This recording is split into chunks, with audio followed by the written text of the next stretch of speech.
Hello again. Welcome back to year 4 of the Religious Education Initiative. This is week 13, day 3. So last time we saw the Lord finish his response to the Pharisees who attacked him for healing on the Sabbath day. He upbraided them for their hardness of heart, proclaimed to them his power and authority as the Son of God, and even prophesied his resurrection and his authority over the dead and the living. He also condemned them for rejecting him, as all the scriptures that they claim to defend bear witness of him. So this time we will see him leave that place and go to the other side of the Sea of Galilee. So this is the beginning of John chapter 6. After this, Jesus went to the other side of the Sea of Galilee, also called the Sea of Tiberias. A large crowd kept following him because they saw the signs that he was doing for the sick. Jesus went up the mountain and sat there with his disciples. Now, the Passover, the festival of the Jews, was near. When he looked up and saw a large crowd coming toward him, Jesus said to Philip, "Where are we to buy bread for these people to eat?" He said this to test him, for he himself knew what he was going to do. Philip answered him, 6 months' wages would not buy enough bread for each of them to get a little. One of his disciples, Andrew, Simon Peter's brother, said to him, "There is a boy here who has 5 barley loaves and 2 fish, but what are they among so many people?" Jesus said, "Make the people sit down." Now there was a great deal of grass in the place, so they sat down, about 5,000 in all. Then Jesus took the loaves, and when he had given thanks, he distributed them to those who were seated, so also the fish, as much as they wanted. When they were satisfied, he told his disciples, "Gather up the fragments left over, so that nothing may be lost." So they gathered them up, and from the fragments of the 5 barley loaves left by those who had eaten, they filled 12 baskets. When the people saw the sign that he had done, they began to say, "This is indeed the prophet who is to come into the world." When Jesus realized they were about to come and take him by force to make him king, he withdrew again to the mountain by himself. When evening came, his disciples went down to the sea, got into a boat, and started across the sea to Capernaum. It was now dark, and Jesus had not yet come to them. The sea became rough because a strong wind was blowing. When they had rowed about 3 or 4 miles, they saw Jesus walking on the sea and coming near the boat, and they were terrified.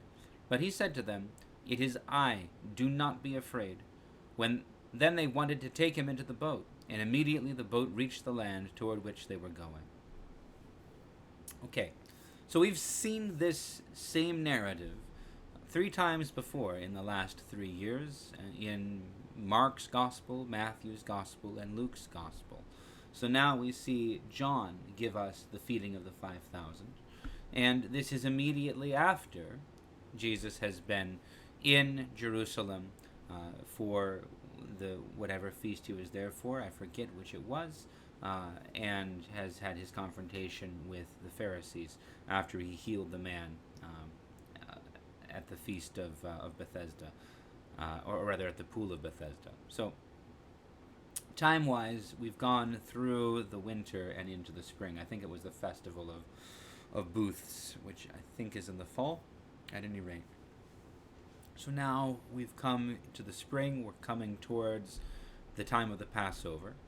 And this crowd is following Jesus because they've seen the signs that he's been doing for the sick. They've seen his miracles.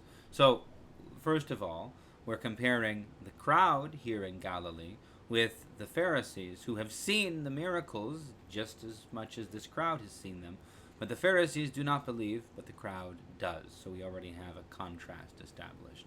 And when there is this large crowd gathered together, Jesus asks Philip, his disciple, "Where shall we buy bread for these people to eat?" And Philip says, where should we get the money to do that? We don't have, it would take 6 months' wages to even buy a tiny bit, and never mind enough to fill them up and nourish them. Interestingly, Andrew pipes up. He says, "Well, we've got a little boy here who has 5 loaves and 2 fish, so perhaps Andrew is a little bit more with the program." Andrew is thinking, well, so long as we find something, the Lord is asking for something. Let's see what we can give. So So Jesus has everyone sit down, and it's striking. He takes the loaves, he gives thanks. Now, it doesn't give us more detail about this, but I think it's a worthy question. To whom does the Lord give thanks? Certainly not to himself. I think, in all likelihood, from what we've just seen of the Lord speaking about his Father and how he does what his Father has told him, that Jesus is giving thanks to the Father for all the good things that he has given. He may also be thanking the little boy who has 5 loaves and 2 fish.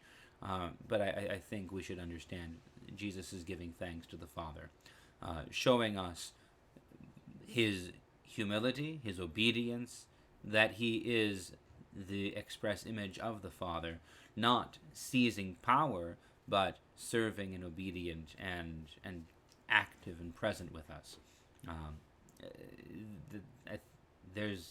Those aren't the right words, forgive me. But it is striking. Jesus is the Son of God. He is the express image of the Father. And yet, he always expresses himself with humility, never drawing attention to himself, always drawing attention, rather, to the Father.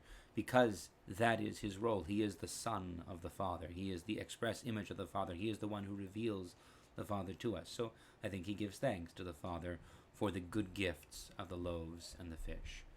And then he distributes them and multiplies them so that everyone eats to their full as much as they want, and then 12 baskets are left over.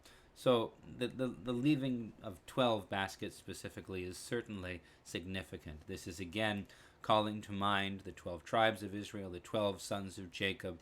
Jesus is reconstituting, recreating Israel from the faithful who follow him of the nation of Israel and of the other nations, although that's maybe later. And everyone sees what he has done. They proclaim him to be the prophet who is to come into the world, which is to say, the Messiah. They're ready to make him a king by force, so Jesus withdraws to the mountain. Then the disciples get in a boat and start across to Capernaum. And apparently they're expecting Jesus to come to them, which, what are they expecting? He's got a little dinghy that he's gonna, row in to catch up with them, because when he was walking on the sea, they're terrified when they see him. But they left without him. How do they expect him to come to them? Just to teleport there? Well, maybe so, because the last thing we see is they want to take him into the boat, and immediately the boat reached the land toward which they were going. So the boat teleported, as it seems. John is telling this story in a very interesting way.